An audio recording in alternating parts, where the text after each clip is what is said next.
기압에 대한 설명으로 옳은 것을 모두 고르시오.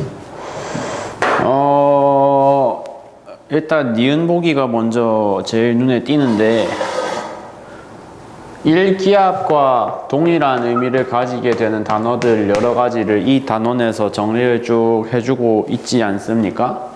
1기압과 같은 뜻을 가지는 표현들이 뭐가 있냐면 헥토파스칼이라고 하는 압력 단위가 있는데 기상학에서 되게 좋아하는 단위인데 헥토파스칼 단위로 따졌을 때는 숫자 1013을 1기압과 같은 기준점으로 지금 보고 있고요. 1013 헥토파스칼은 이제 지금도 기상청이라든지 우리가 주변에서 흔히 볼 수 있는 여러 기관이라고 해야 되나? 기상방송 이런 데서 다 쓰는 단위이기 때문에 바로 와닿게 이제 받아들일 수 있는데 조금 안 와닿는 애가, 그래서 좀 노력이 제일 많이 필요하다고 할 수 있는 애가 이제 과거에 토리첼리라고 한 이탈리아 과학자가 만들어내신 단위죠. 이런 안쪽에 공기를 완전 빼놓은 진공 상태의 파이프를 수은을 담아놓은 수조에 담궈 놨는데 그렇게 이제 세팅을 해놨더니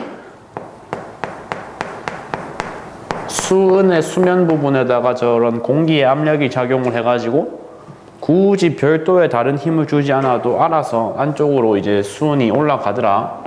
그런 실험을 수행했고 그 결과로 올라간 수은 기둥의 높이가 76cm고 수은이라고 하는 저 원소의 기호가 Hg이기 때문에 그래서 1013 헥토파스칼과 같은 단위, 같은 뜻을 가지고 있는 게 76cm Hg라는 게 있고 뭐 기본적인 내용인데 센티미터라는 거는 또 공을 한 개 더 붙이면 밀리미터로 표기를 해줄 수가 있으니까 760mm Hg라고도 표기를 하죠.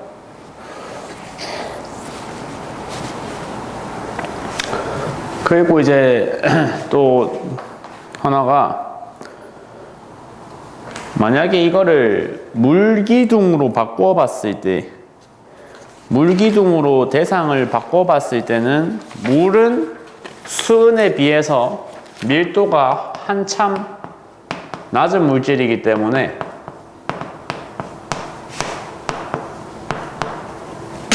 내용물을 수은이 아니라 물로 바꾸면은 똑같은 기압만 가해졌을 때 훨씬 더 높이 올라갈 수 있어 라는 그런 전제가 깔려서 물기둥으로 만약에 바꿔봤을 때는 76cm 이런 소소한 레벨의 상승이 아니라 무려 10m 가량으로 아주 높이 치솟을 수가 있습니다.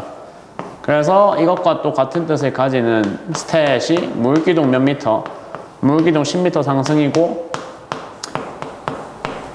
마지막으로 대기 전체가 대기는 흔히 말하는 그런 공기, 그러니까 공기도 당연히 물보다 밀도가 낮을 거니까 수은이 76cm 상승했다 할 때 물은 10m나 올라가고 공기는 무려 1000km까지나 올라간다라는 거가 쭉 정리가 돼 주시면 일단은 기압에 관한 얘기는 숫자 관련된 얘기는 거의 다 끝난다고 보시면 되고요.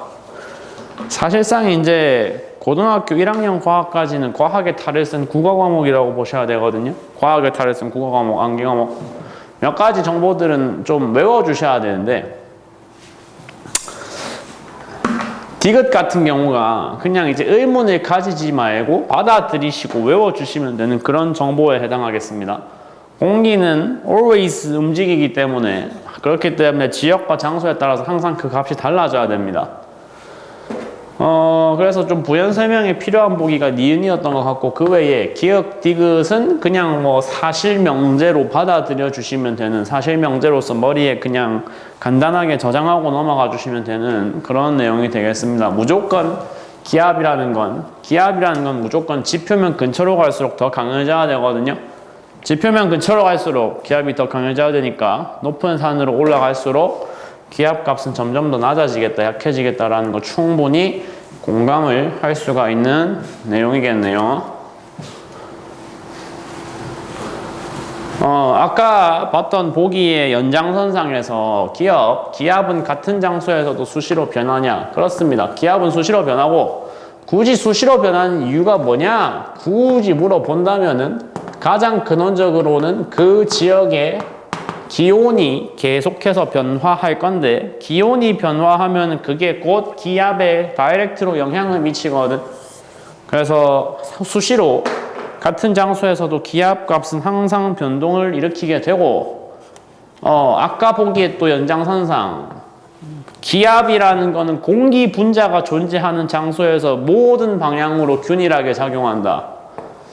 기본적으로 균일하게라는 저 표현 되게 이제 자연과학이 좋아합니다. 공기도 마찬가지로 기압은 모든 방향으로 균일하게 작용하고, 이제 그 자연과학의 또 한 가지 볼 수 있는 공통적인 특징 중에 한 개가 항상 좀 상대적인 비교, 이거에 관심이 많은 과목이거든요. 과목의 컨셉 자체가. 기압이라는 것도 어디까지나 상대적 저기압, 상대적 고기압이 있는 거지. 저기서 말하고 있는 것 마냥 1000헥토파스칼이라고 하는 기준선에서부터 넘으면 고기압, 넘으면 저기압 이런 게 아니라 뭐 1005헥토파스칼이랑 1025헥토파스칼이 있으면 1025가 너무 큰 느낌인데 1025랑 1034헥토파스칼이 있으면 여기가 상대적으로 고기압, 여기가 저기압. 훨씬 더 낮은 값, 뭐 934헥토파스칼이랑 900헥토파스칼이 있으면 사실 이 정도 오면은 제가 알고 있기로는 이 재난급 태풍 상황이라고 이제 알고 있는데 934헥토파스칼도 무지하게 저기압이긴 하지만 옆에 있는 놈이 너무 압도적으로 저기압이기 때문에 그 옆에 붙여놓으면 얘가 상대적 고기압으로 배정을 받게 되는 그런 관계가 자연과학, 특히 지구과학에서의 기본적인 컨셉입니다. 알겠죠? 도리첼리 아저씨라는 이름이 아까 제가 언급한 거 사람 그대로 나왔고, 이게 그분이 수행한 실험이었는데, 내가 아까 그린 그림하고 약간 차이가 있는 부분은 제가 아까 그려서 보여드린 그림은 수조에 파이프를 박았을 때, 수은 수조에 파이프를 박았을 때 완전 저는 수직으로 세워서 박았는데, 약간 조금 문제에서 베리에이션이 생기면서 난이도가 살짝 올라가려면 어떤 방식으로 이렇게 수직으로 세워져 있던 파이프가 살짝 오른쪽으로 왼쪽으로 각도를 가지고서 기우는 그림이, 기울어져 있는 그림이 나오면 조금 난이도가 올라간다고 보시면 됩니다.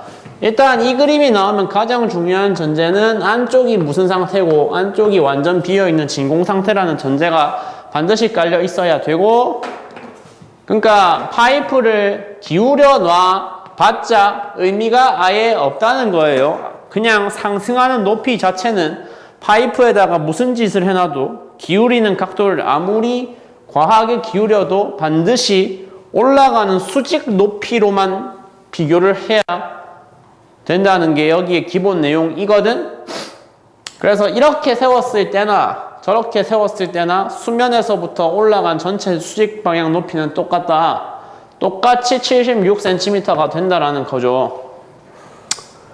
옳지 않은 거를 고르라 그랬으니까 이 3번은 옳다는 표시고, 확실히 옳지 않은 정답이 되는 보기는 저 문제에서는 1번입니다. 나가 진공이어야 한다는 조건을 이미 내가 깔았었는데 나는 공기로 채워져 있다라고 지금 이상한 소리를 하고 있으니까 보기 1번이 틀렸다고 결론을 빠르게 내주시면 되겠죠.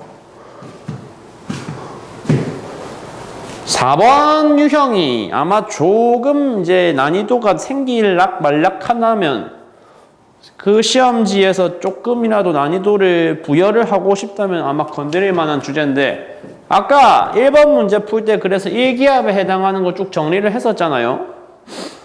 말 나와서 하는 말인데 1, 2, 3번 그냥 멍 때리면서 보고 있었으면 다시 1번 쪽으로 롤백 해가지고 다시 필기할 거 하시고 1기압 이꼴 그거 하시고 그래야지 이 문제를 보는 게 의미가 있을 거란 말이에요.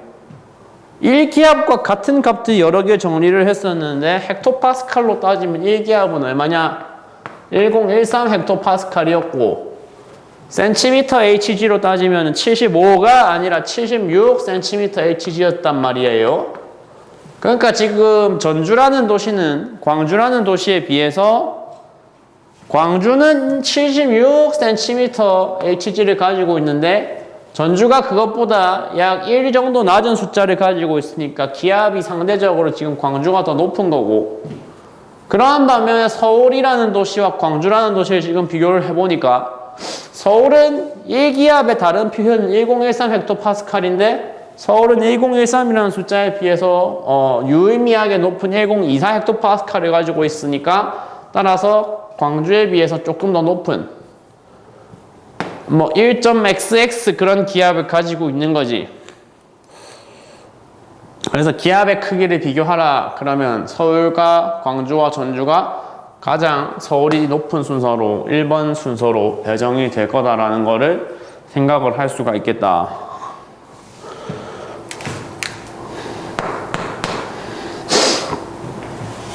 5번의 답은 이제 1번인데 외워서 푸세요라고 전달을 하는 게 아니라 나름대로 간단하게 원리 이해해 볼 수 있는 게 기본적으로 있지 않습니까? 이 학년이 올라가시면 올라가실수록 더 자세하게 배우실 내용인데 물질의 상태라는 거는 세 가지로 분류를 하기는 하지만 그 세 가지 내에서도 조금 더 큰 분류를 조금 더 뭐라고 해야 될까요? 실용적인 분류로 나누면 이런 두 그룹으로 쪼갤 수가 있거든요. 그러니까 고체와 대비해 고체라는 그룹의 성격이 매우 지금 이질적이고 매우 다른다는 겁니다. 누구하고 비교했을 때 기체 액체 그룹과 비교했을 때 기체 액체를 묶어가지고 보통 뭐라고 부르냐면 유체라고 부르는데 유체의 유가 흐르다는 뜻이거든요. 흐르다는 뜻을 담고 있는 한자어라서 뭔가 외부적인 조건이 변화가 생겼을 때 흐르는 게 가능한 물질 상태를 유체라 그러고 죽었다 깨어나도 흐르는 것이 불가능한, 사실 죽었다 깨어나도까지는 아니고 일반적으로 흐르지 않는 그런 물질 상태를 고체라고 하고, 이 유체라고 하는 물질 상태에서 발생하는 가장 두드러지는 특징이 뭐가 있냐면 유체라고 하는 애는 되게 뭐에 영향을 많이 받느냐면 밀도 값이 그 주변의 온도에 엄청나게 영향을 많이 받는다는 특징을 유체는 가지고 있거든요. 기본적으로 이렇게 그래서 온도가 영향을 미친다는 건 이런 세팅이 있을 때 어떤 지역이 저온이고 어떤 지역이 고온 상태다라고 내가 분류를 했을 때 지면이 저온 상태면 그 위쪽에 있는 공기도 같이 영향을 받아서 위쪽 공기가 일반적으로 좀 냉각되려고 하는 성격을 띠게 되고, 지표면이 가열됐어, 지표면이 고온이야 그러면 위쪽 공기는 가열이 된단 말이죠. 근데 냉각된 유체는 일반적으로 밀도가 어떻게 되느냐면 밀도가 올라갑니다. 밀도가 올라간다는 거는 조금 더 단단해진다는 얘기야. 조금 더 묵직해진다는 얘기야, 유체가. 그러니까 지대가 저온이면은 위쪽 공기가 전반적으로 묵직해지니까 아래쪽으로 쭉 저렇게 내려가려고 하는 성질을 띠게 된다. 그러면 여기 만약에 사람이 지금 서 있는 상태다 그러면은 저 사람이 체감하기에 지금 자기가 서 있는 장소를 향해서 공기가 내려오고 있으니까 아무래도 그 지역 자체가 조금 더 기압이 높은 상태구나 라고 인식을 할 수 있는 확률이 높아지겠죠. 올라가겠죠.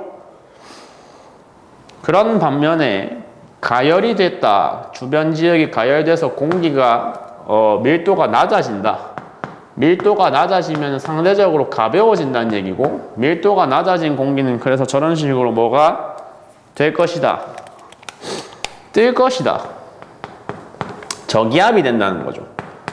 고온지대가 저기압이 되고 저온지대가 고기압이 되는 이런 세팅이 기본적으로 기상하기 기본 세팅이다 이렇게 생각을 하시면 되고, 이제 중학교 3학년과 대화를 나누다 보면 참 놀라운 경험들을 많이 하게 되는데, 작년도 그랬고 올해도 그렇고 너무 놀라운 경험들 중에 이제 몇 가지가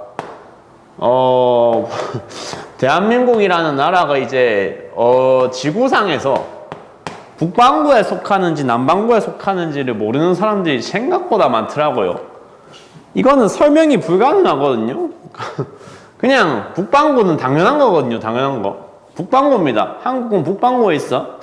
한국은 북반구에 있고, 그렇기 때문에 이제 이런 기상학이라고 하는 분야에서 북반구가 가지는 의미, 그 북반구가 가지는 중요성은 뭐가 있느냐면, 우리가 북반구에 속해 있기 때문에 고기압 지대에서는 이렇게 수직 방향으로 내려오는 공기에다가 내 오른손 엄지를 붙일 수가 있어요. 오른손 엄지. 오른손이라는 거 기억하세요.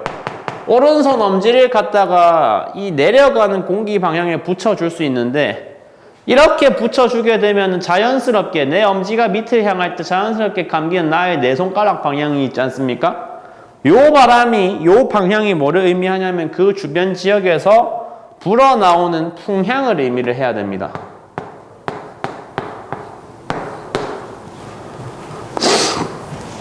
그러면 고기압에서는 오른손 엄지를 이 화살표 따라서 밑으로 내렸어요. 저기압에서는 화살표 자체가 위를 향하고 있으니까 엄지를 이렇게 세우면 되겠죠. 그래가지고 엄지를 세웠을 때 자연스럽게 감기는 나의 네 손가락 방향이 뭐를 의미하느냐? 그 주변 지역으로 바람이 불어 들어가는 방향을 나타낼 수가 있다. 요 그림 되게 중요합니다. 요 그림 되게 중요하고, 그래서 보시면 중간에 고기압과 저기압 끝부분에서의 화살표가 지금 이어진다는 느낌을 받을 수 있을 거란 말이죠. 그래서 기본적으로 바람이 부는 방향이라는 거는 여기에 사람 한 명 세워봤을 때 저 사람이 체감하는 저 지표면 부근에서의 풍향이라는 건 기본적으로 어디서 어디로 불고 있다? 기본적으로 어느 기압에서 어느 기압으로 부는 게 기상학에서 북반구에서 바람의 기본 세팅이다. 기본적으로 고기압에서 저기압으로 이렇게 부는 게 기본 세팅이다.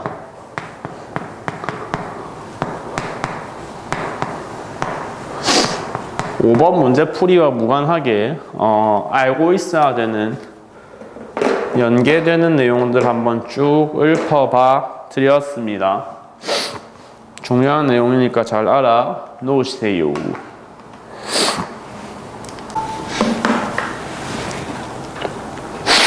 높이에 따른 기압 변화, 이것도 아까 1번 문제랑 일맥상통하는데, 높이가 높아지면 높아질수록 기압은 계속 낮아지기만 하면 됩니다. 올바른 그래프 5번밖에 없죠? 바람에 대한 설명으로 옳지 않은 거, 이거 1번 보기가 지금 제일 중요하게 보이는데, 풍향이라는 거는 항상 기상학에서 바람의 방향을 이름을 붙일 때는 무조건 출발지를 기준으로 한다.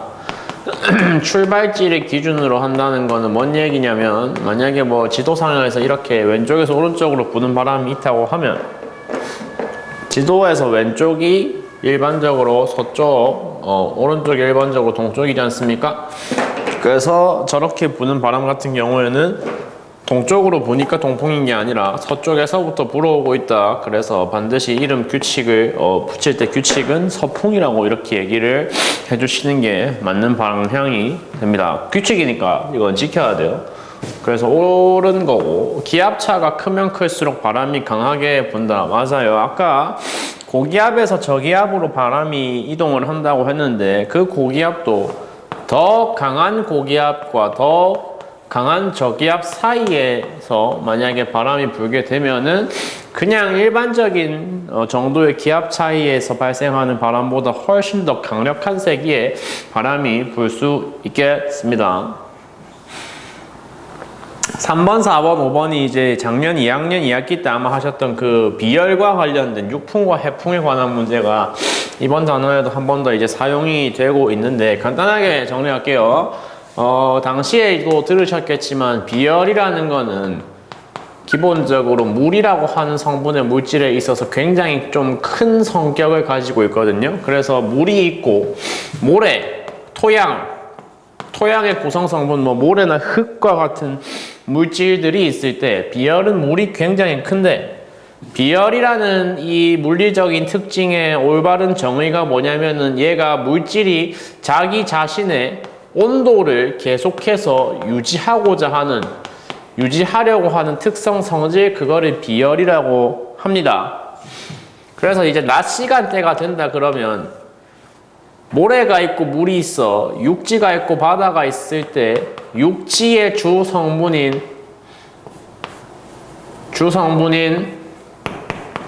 모래 같은 경우는 비열이 매우 낮은 편이기 때문에 한낮에는 굉장히 온도가 빠르게 뜨거워진다는 거죠.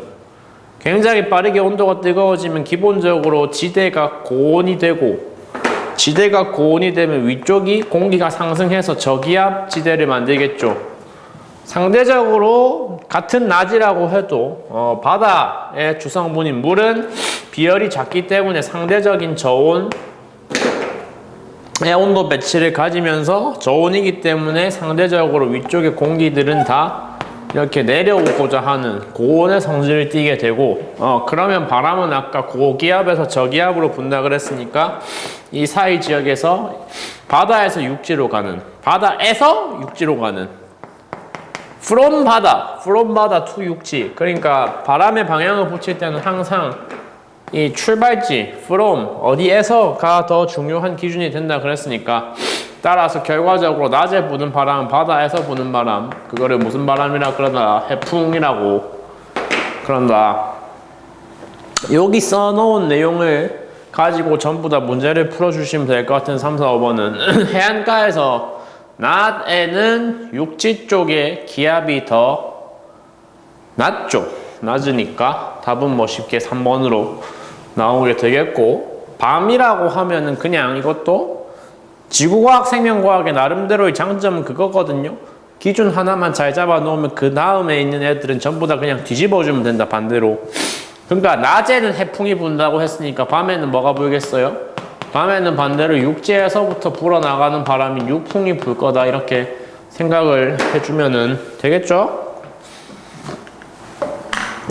그거 응용된 버전의 문제가 지금 나와 있는데, 전등으로 가열을 하면서 온도 변화를 측정했다고 했기 때문에 지금 실제 현실에서는 낮과 관련한 어떤 묘사, 실험 흉내를 내고 있는 거고, 그러면 여기서 전등을 켜가지고 열이 위에서부터 공급이 되면 모래 쪽이 더 빨리 뜨거워질 것이기 때문에, 더 뜨거운 장소이기 때문에 저기압, 덜 뜨거운 장소이기 때문에 고기압, 그러면 바람은 물에서 모래 쪽으로 분다. 그래서 향을 사이에 끼워 놓으면은 향연기는 물에서 모래 쪽으로 이동한다. 맞고, 모래가 물보다 쉽게 가열된다. 무슨 뜻이죠? 비열이 더 작으니까 자기 온도 유지하는 능력이 좀 떨어진다는 얘기죠. 결과적으로 이게 그래서 현실에서의 뭐를 의미하는 거냐면, 현실에서 왜 바다와 육지 사이에서 해리풍과 육풍이 왔다 갔다 하면서 부는 거를 반복을 해야 되고, 조금 더 스케일을 크게 했을 때 여름과 겨울이라고 하는 1년 스케일로 이제 확장을 했을 때 여름에는 대륙이 있고 바다가 있으면 어디가 더 빨리 뜨거워져야 됩니까? 대륙이 조금 더 빠르게 뜨거워져야 됩니다. 대륙이 뜨거워지고 바다가 상대적으로 더 콜드한 상태가 되면은 이쪽이 고기압일 거니까 바람은 이렇게 부는 식으로. 그래서 여름에는 뭐가 강하다? 여름에는 바다에서 대륙 쪽으로 부는 계절풍이 강하다라고 얘기를 하는데, 이런 계절풍도 바람의 방향, 풍향을 이제 이름을 붙여줄 때 항상 동서남북을 기준으로 쭉 쪼개어 봤을 때, 항상 출발지를 기준으로 이름을 붙여야 된다고 말이죠. 동서남북. 그래서 지금 보고 계시는 저러한 오른쪽 아래 방향에서 왼쪽 위 사선으로 진행하는 계절풍 같은 경우에는 이름을 붙일 때 무슨 풍? 남동 계절풍이라고 붙여주시면 되겠고, 여름에 남동 계절풍이니까 겨울에는 단순히 그거를 반대로 뒤집어 줘가지고 무슨 계절풍이라고 부르면 되겠다? 북서 계절풍이라고 불러주면은 되겠죠.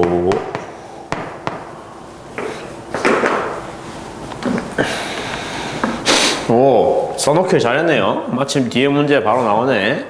그러니까 항상 바람은 출발하는 쪽이 고기압인 거고, 고기압이면 지금 여기서 육지가 저기압인 거고, 가 그리면서 여기가 고기압인 거고, 고기압이라는 건 상대적으로 콜드하다는 거고, 저기압이라는 건 상대적으로 핫하다는 거고, 그러니까 육지가 더 뜨거웠을 시점은 낮과 밤 중에는 낮인 거죠.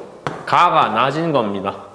낮밤 배치가 되고, 그 다음에 여름과 겨울의 배치가 여름에 바다에서부터 대륙으로 쭉 불어가는 남동 계절풍이 불어줘야 되잖아요. 남동 계절풍에 부합하는 그림은 다하고 라 중에서 다 아니까, 그래서 올바른 답을 1번으로 매겨주시면 되겠죠.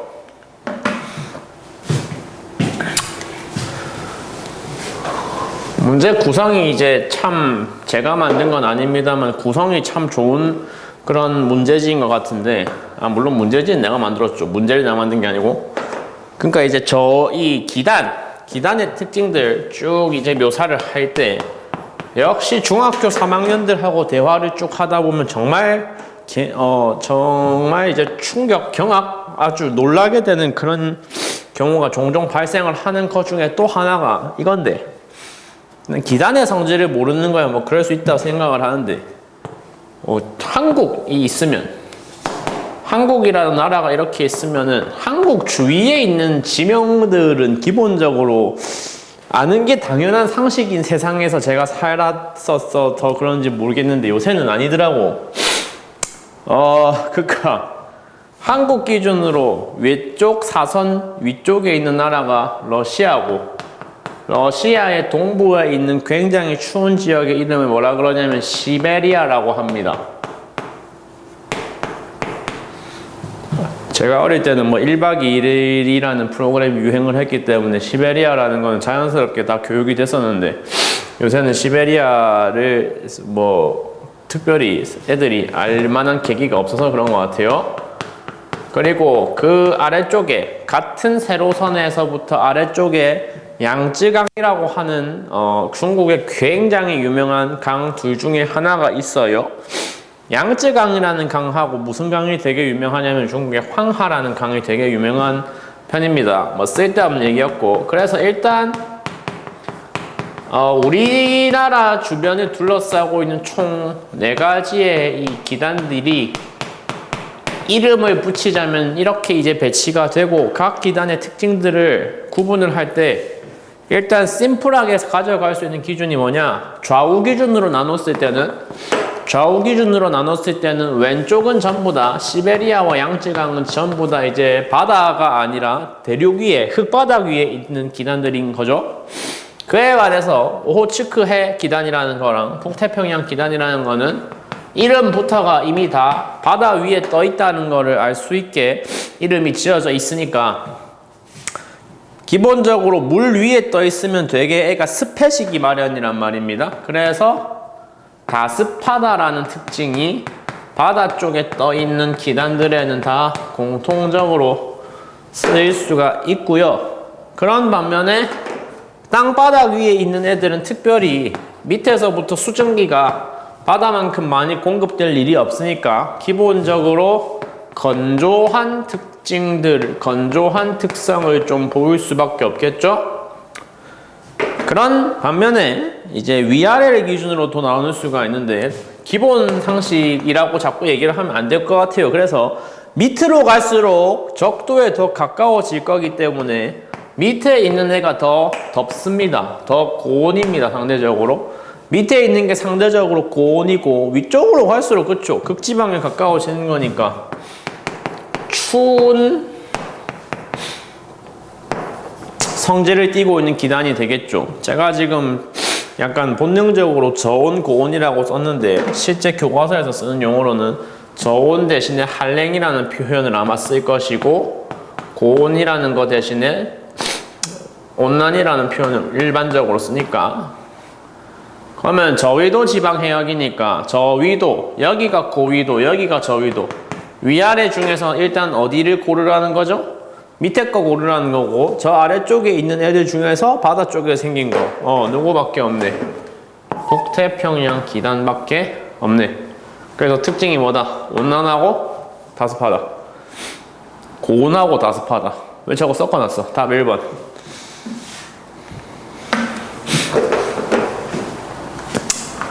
11번은 아까 풀었던 것들의 재소환이니까 할 수 있을 것 같고 네, 이제 12번 같은 거 그러니까 기단 이름이랑 기단별 특징들만 다 외우고 있으면 사실 뭐 전혀 어려움 없이 풀 수 있는 문항이지 않겠습니까?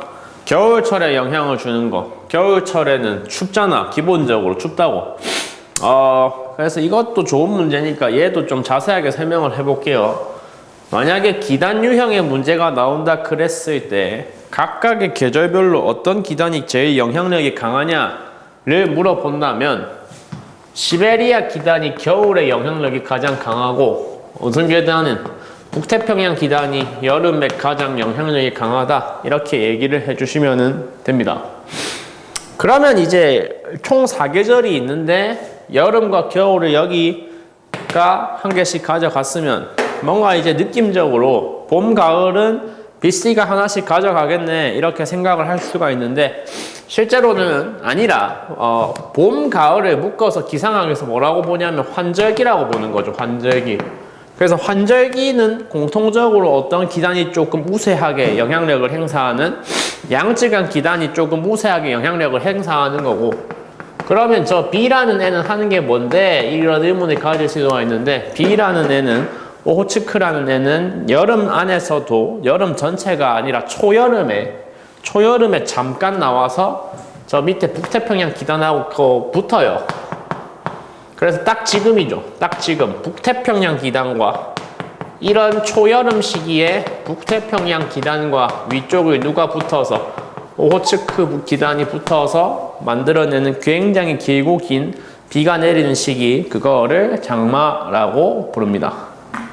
그러니까 문제 답을 먼저 내자면 겨울철에 영향을 주는 기단의 기호와 이름 옳은 것은 A 시베리아 기단 이렇게 답을 내주시면 되는 거겠죠.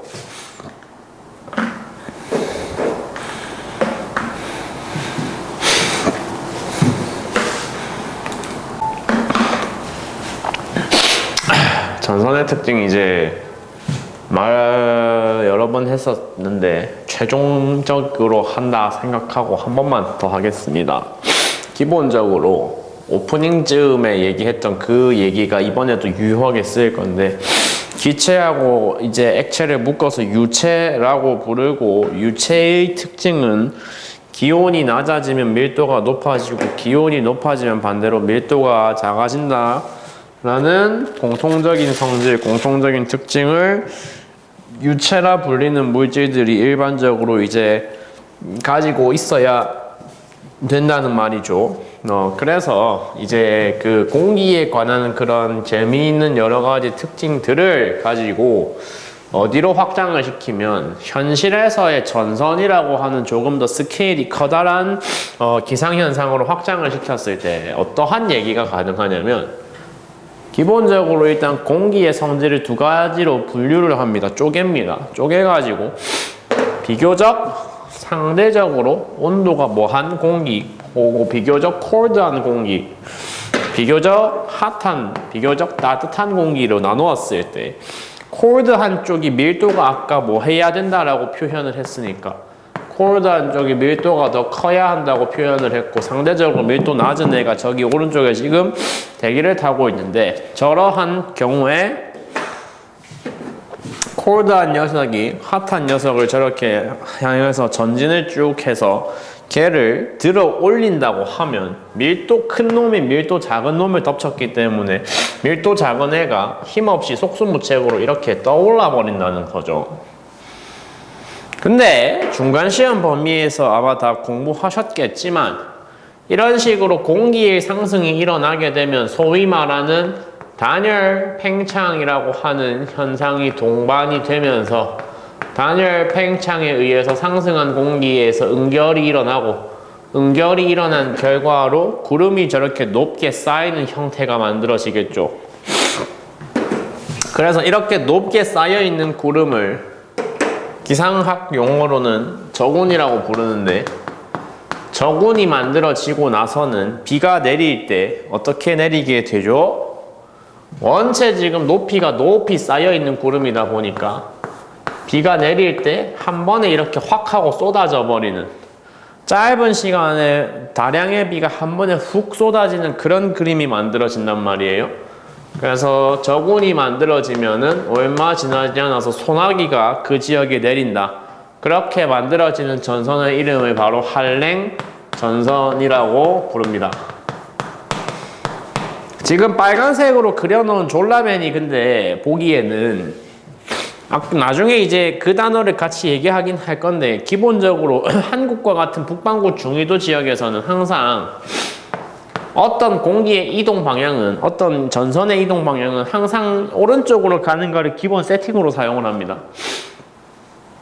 공기가 항상 오른쪽으로 간다는 기본 세팅을 사용을 한다면 이 사람이 느끼기에 지금 저 비가 내리고 있는 장소는 주황색으로 표시를 하는 게 전선면이라고 하는 전선의 경계면인데 저 빨간색 졸라맨이 느끼기에는 한랭전선 부근에서 내리고 있는 비는 그 비의 무슨 구역이 강수구역이 전선면 기준으로 앞쪽이다 라고 얘기를 하면 된다 아니면 뒤쪽이다 라고 얘기를 하면 된다.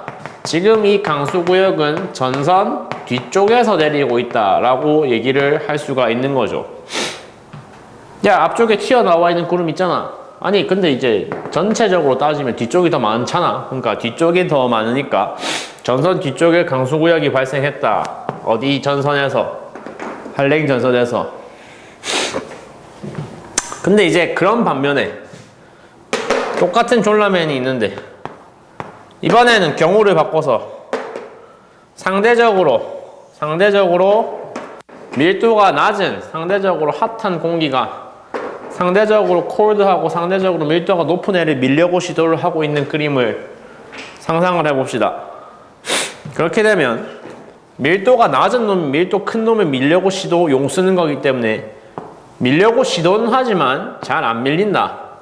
밀리지 않고 오히려 밀려고 시도한 놈이 저렇게 말려 올라가는 그림이 만들어지면서 역시 공기 상승에 의해서 구름이 생성되는 것은 맞지만 그 구름 생성되는 형태가 이렇게 완만한 경사면을 타고 점점이 흩어져 있는 형태로 저런 거를 층운이라고 하고 층운이 만들어지게 되면은 그 지역에서 내리는 비는 넓은 지역에 걸쳐서 조금 천천히 그리고 약한 세기로 내린다. 그래서 이슬비가 내린다라고 표시를 하고요.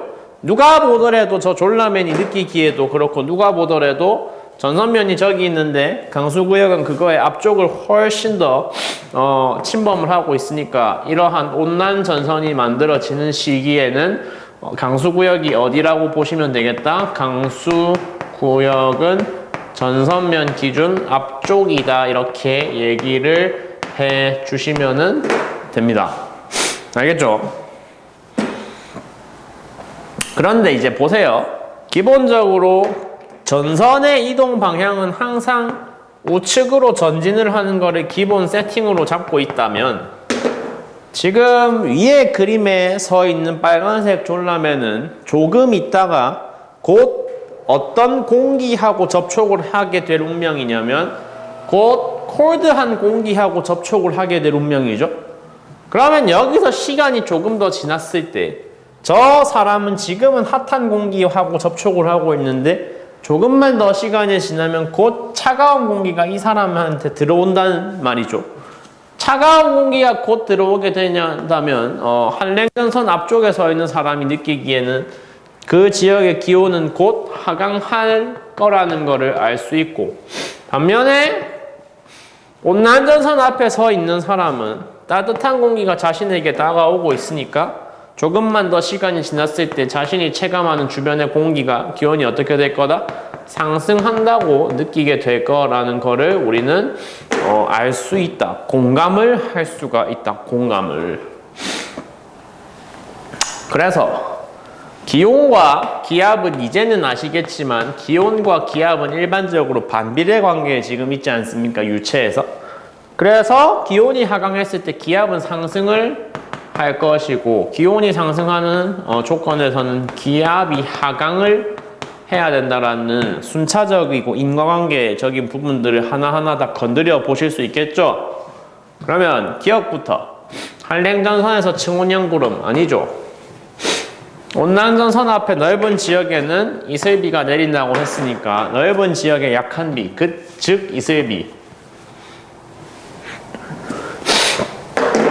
디귿 같은 경우는 뭔가 부연 설명을 해가지고 그 부연 설명을 이해하는 게 더 칼로리 소모가 많아지는 내용이기 때문에 이거는 그냥 머리에 저대로 저장하시는 거 추천드리고 한랭전선의 이동 속도가 온난전선보다 더 빠르고 한랭전선이 통과한 지역이 기온이 내려가야 된다, 하강해야 된다. 지금 설명한 바와 같다. 그래서 답은 니은 디귿 리을로 내주시면은 되겠다. 14번은 뭐 그냥 응용하시면 되는 거고 15번 아까 설명해 드렸고 16번도 같은 얘기고 결과적으로 이제 이 단원에서 나올 수 있는 가장 어려운 유형은 온대저기압이지 않습니까? 온대저기압이지 않겠습니까? 그래서 온대저기압에 관한 내용까지만 마치고 나서 17번 풀고 나면 18, 19, 20이 남아있는데 17번을 풀고 나면 19, 20을 응용해서 풀 수 있을 거니까 일단 온대저기압까지 설명을 한번 맞춰보도록 하겠습니다. 아까 오호츠크라는 기단이 뭐 한 게 있다 그랬죠? 오호츠크라는 기단이 초여름 장마 기간에 한국이라고 하는 장소에서는 위쪽에는 상대적으로 차가운 상대적으로 콜드한 어떤 기단이 있고 오호츠크 기단이 있고 그에 반하여 상대적으로 따뜻한 북태평양 기단이 아래에서 올라와서 중간 지점에서 만나서 지들끼리 다이다이를 치는데 좀 저속한 용어 죄송하고요. 콜드한 공기가 아래쪽으로 내려가려고 하고 따뜻한 공기가 위쪽으로 올라가려고 하는 그림이 먼저 만들어지게 됩니다. 그래서 상대적으로 차가운 성질을 가지고 있는 공기가 아래쪽을 향하여 내려가려고 한다. 그거를 뭐라고 표시를 하냐? 어떤 기호로 표시를 하냐? 이런 뾰족뾰족한 돌기가 아래를 바라보고 있는 형태로 표시를 합니다. 일기도상에서는. 차가운 공기가 아래를 바라보고 내려가고자 하는 거를 저는 뾰족뾰족한 돌기로 표현을 했는데 반대로 이제 따뜻한 공기가 위를 바라보고 올라가려고 하는 거를 이런 동글동글한 돌기로 색깔도 실제로 다르게 해야 됩니다. 근데 어차피 우리가 보게 될 흑백 시험지에서는 색깔 구분까지는 할 필요는 없겠죠. 이렇게 동글동글한 돌기가 위를 바라보고 있는 그림을 이제 그려주면 되는데 여기서 이제 아까 들었던 지식들을 재활용해 주시면 됩니다. 강수구역 일단 지금 동글동글한 돌기가 온난전선을 표시를 한 거고 뾰족뾰족한 돌기는 한랭전선을 표시를 하는 건데 강수구역은 온난전선 기준으로는 앞이라고 했죠? 뒤라고 했죠? 온난 기준으로는 앞이고 한랭 기준으로 뒤란 말입니다. 근데 온난전선 앞은 지금 어느 지역이야? 1번, 2번 중에 위의 지역이지 1번 지역인 거 아시겠죠? 그럼 한랭 뒤쪽은 여기가 한랭 지역이고 한랭 전선이 앞을 바라보고 저렇게 전진하고 있다 그랬으니까 한랭 전선의 뒤쪽도 겹치네. 두 가지 조건이 다 겹쳤단 말이죠 지금. 그래서 이 지역은 기본적으로 비가 뭐다? 엄청 많이 쏟아질 수밖에 없다. 그래서 그걸 뭐라고 부르는 거다? 그거를 장마라고 부르는 거고 이 장마가 동반되는 전선을 조금 더 격식 갖춘 표현으로 조금 더 이제 고급스러운 표현으로 뭐라고 보통 부르게 되냐? 정체 전선이 있다라고 부르게 됩니다. 알겠죠? 그래서 일단 한국은 별로 동의를 못 하실지도 모르겠지만 사실상 실질적으로 이제는 우리도 아열대 기후에 들어가고 있지만 그래도 어쨌거나 일단 교과서상의 묘사는 온대 기후라고 표기를 한단 말이야. 온대 기후에서 그래서 우리나라 중부 지방에서 일단 어떤 초기 세팅을 가지고서 이러한 온난전선과 한랭전선이 서로 정면으로 충돌을 하고 있는 정체전선의 모양을 먼저 띄게 되고 나서 강수구역이 그래서 전선 온난 앞쪽에 저렇게 큰 강수구역이 만들어진다는 세팅에서부터 시작을 하는데 지금 내가 노란색으로 표시한 저 바람이 뭐냐면 대한민국과 같은 북반구 중위도 지역에서 항상 불어야 하는 바람 편서풍이라는 거는 있지 않습니까? 좀 각 잡고 이해하려고 들면 되게 어려운 주제입니다. 되게 어려운 주제입니다. 사실상 물리적인 주제입니다. 물리적인 주제. 그래서 거기까지 지금 우리가 건드릴 필요는 전혀 없는 단원이거든요. 그냥 항상 상시적으로 불어야 하는 이런 오른쪽 사선 방향으로 가는 바람이 존재한다는 것만 알아주시고 저러한 편서풍이 불고 있는 조건에서는 정체전선의 균형이 다소간 지속이 되다가 깨지게 되겠죠. 왜 깨지게 되냐면 편서풍에 의해서 뒤쪽에 남아있던 지금 이 뜨거운 공기들 중에 대다수가 대부분이 어떻게 될 거다.